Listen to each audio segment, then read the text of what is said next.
Oke, selamat datang lagi di kelas kimia fisika. Di hari ini kita akan lanjut materinya tentang fotokimia, tapi lebih ke istilah yang lainnya yaitu quantum yield. Jadi di dalam kimia fisika lagi dalam fotokimia ada istilah quantum yield.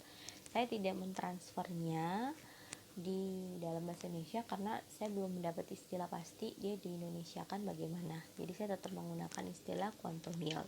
Nah, di dalam molekul itu kan untuk terjadi suatu reaksi itu berarti harus ada energi yang cukup untuk suatu molekul itu bisa mengalami reaksi seperti itu ya.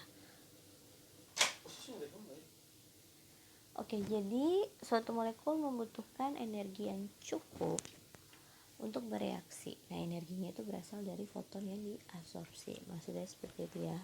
Jadi ketika dia menyerap suatu foton berarti akan terbentuk molekul yang tereksitasi kalau energinya cukup. Nah, ketika dia menjadi molekul tereksitasi mungkin akan membentuk spesifik primary products atau produk utama, ya udahlah dasarnya, tapi membentuk primary product. Nah, primary product itu seperti bisa itu atom-atom atau bisa juga itu radikal atau ion seperti itu. Nah, ketika ketika primary product itu terbentuk, maka ada istilah itu primary quantum yield. Nah, primary quantum yield itu adalah jumlah dari kejadian. Jadi number of events dibagi dengan number of photon absorbed. Jadi quantum yield itu didapat dari banyaknya event atau kejadian-kejadian yang terjadi dibagi dengan jumlah foton yang diabsorpsi, seperti itu. Nah, kalau misalnya untuk jumlah kejadian dan jumlah foton itu disamaratakan juga dengan untuk secara kuantitasnya kita bisa lihat dari hasil eksperimen itu biasanya laju dari prosesnya dibagi dengan intensitas cahaya yang diserap. Jadi P atau quantum yield, primary quantum yield sama dengan laju reaksi dibagi dengan intensitas yang diabsorpsi ya, intensitas cahaya yang diabsorpsi. Kalau untuk sesuatu yang lebih dari satu gitu ya, atau si apa namanya, oke, jadi satu molekul dalam suatu keadaan tereksitasi misalnya begitu ya. Jadi misalnya si A dalam keadaan tereksitasi dia mau turun ke keadaan dasar gitu ya, dia mau turun ke keadaan dasar berarti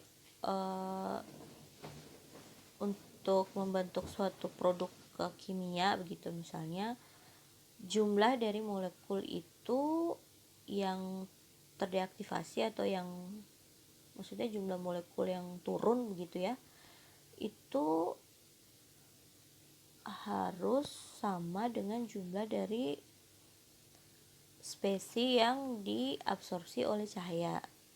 Jadi kita harus menggunakan istilah sum atau jumlah summary atau jumlah dari primary quantum yield untuk semua physical changes dan photochemical reaction. Jadi untuk semua, jadi ini untuk semua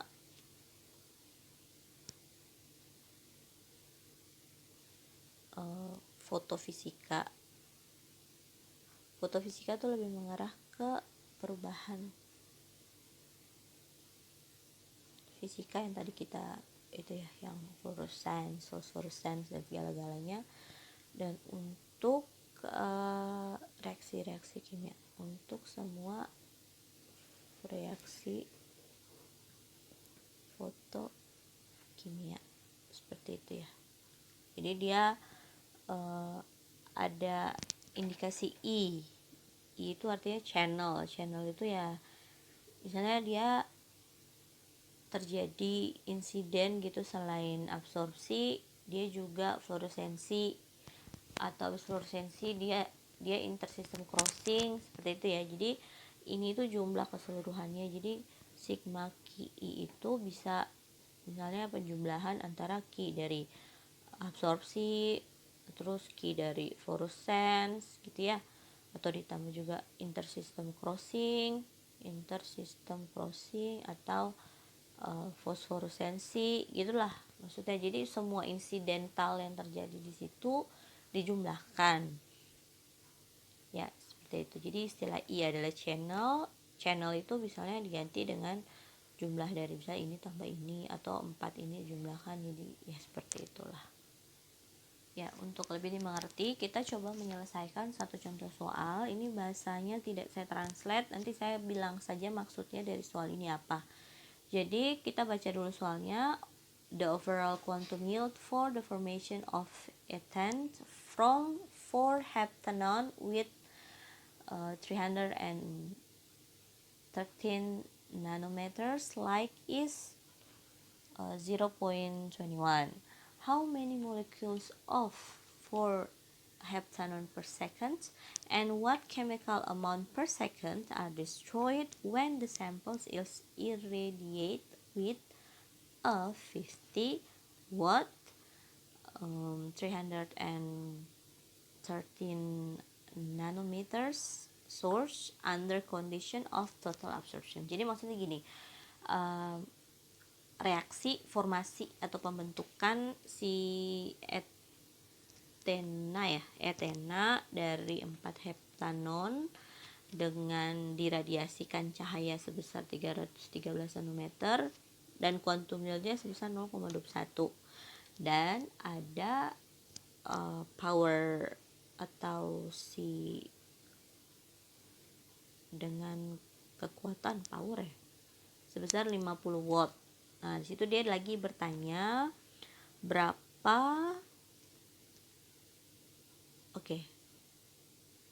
jumlah molekul per detik yang dihancurkan ketika sampel diradiasi dengan 50 watt, energi 50 watt. Dan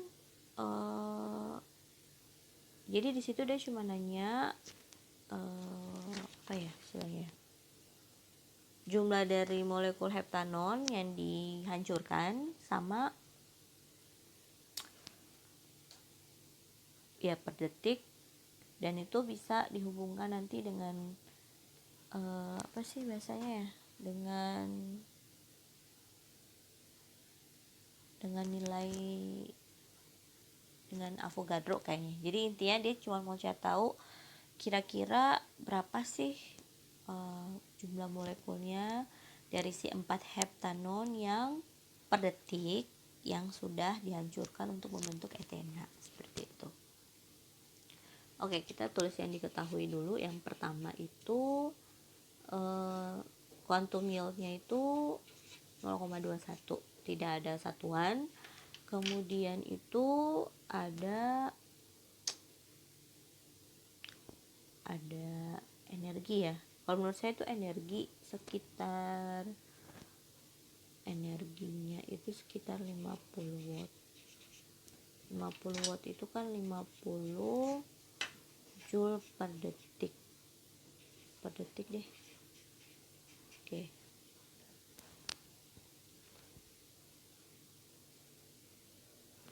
Kemudian ada panjang gelombang sebesar 313 nanometer atau 313 kali 10 pangkat minus 9 meter. Kemudian ada yang harus diperlukan lagi setelah itu adalah bisa bilangan Avogadro 6,02 kali 10 pangkat 23. Terus ada juga tetapan Planck. Kenapa tetapan Planck? Nah, nanti kita bahas. Tetapan Plancknya itu 6,626 kali 10 pangkat minus 34 joule detik ya. Oke, sama kecepatan cahaya 3 kali 10 pangkat 8 meter per detik. Nah, sebelum kita lanjut ke kita ditanya dulu deh. Ditanya itu cuman adalah di situ dia mau tanyakan itu adalah itu kan tadi jumlah heptan 4 heptanon per detik, berarti dia lebih mengarah ke laju dong ya, laju reaksi. Jadi yang ditanya itu laju reaksi dari si 4 heptanon. Jadi kuncinya itu kita pengen melihat kuncinya itu kita lihat soalnya mau apa. Jadi kalau misalnya how many molecules per seconds, berarti dia mengarah ke laju. Nah, seperti itu. Nah, tadi kan kita sudah mengetahui bahwa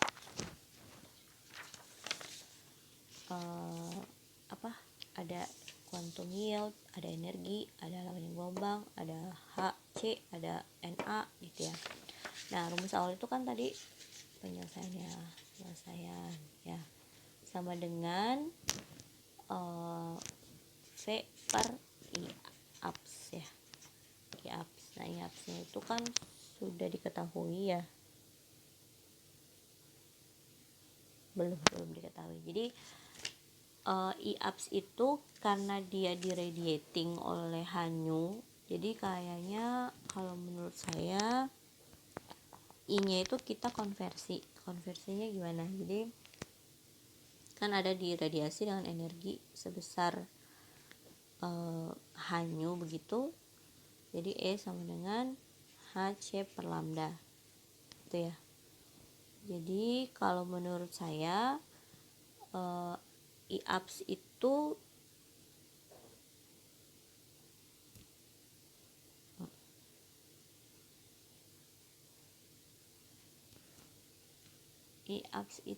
bisa E lambda per Hc seperti itu ya. Jadi kan energi yang diberikan kan sekian watt itu ya. Jadi kalau menurut saya energi itu bisa jadinya I-ups absorbance. Jadi nanti dapatnya itu kita bikin I-ups nya itu sama dengan E dikali lambda per Hc seperti itu. Jadi E nya itu tadi 50 joule per detik, kemudian dikali 313 kali 10 pangkat minus 9 meter begitu, dibagi 6,626 kali 10 pangkat minus 34 joule detik dikali 3 kali 10 pangkat 8 meter per detik seperti itu. Jadi kan detik sama detik itu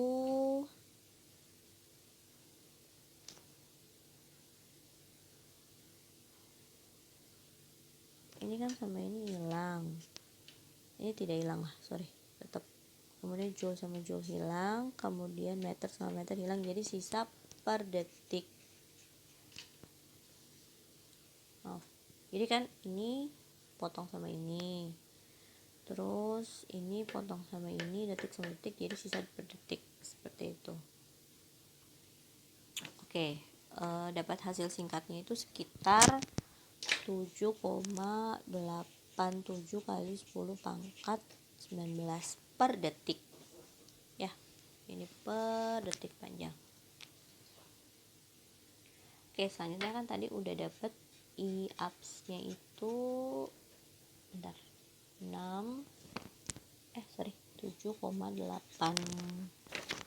tadi 87 ya kali 10 pangkat 19 per detik. Nah, tadi kan sudah quantum yield sama dengan laju per I-ups nya, berarti lajunya sama dengan quantum yield dikali IAPS, berarti kan 0,21 kali 7,87 kali 10 pangkat 19 per detik. Dapatnya itu sekitar 1,6527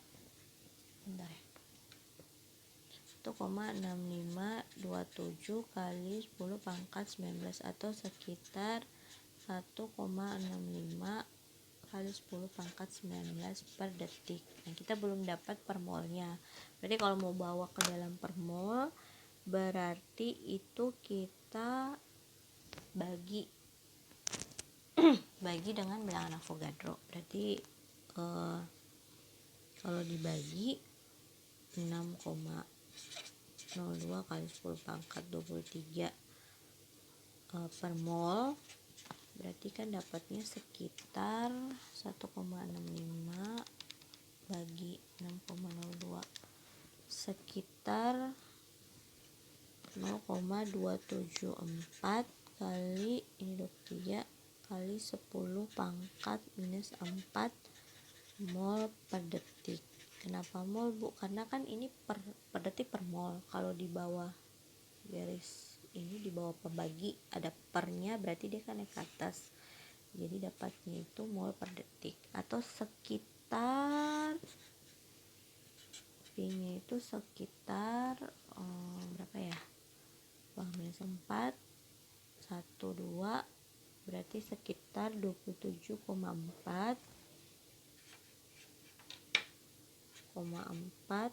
kali 10 pangkat minus 6.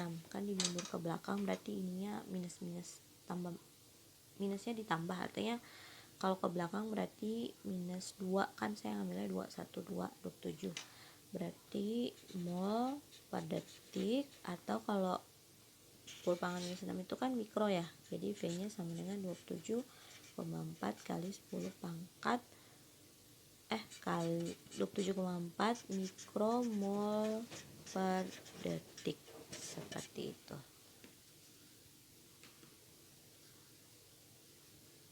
ya. Oke, sampai di sini perjumpaan kita tentang quantum yield. Jika ada pertanyaan silahkan komen. Jangan lupa like, share, komen, dan subscribe. Sampai ketemu lagi. Terima kasih.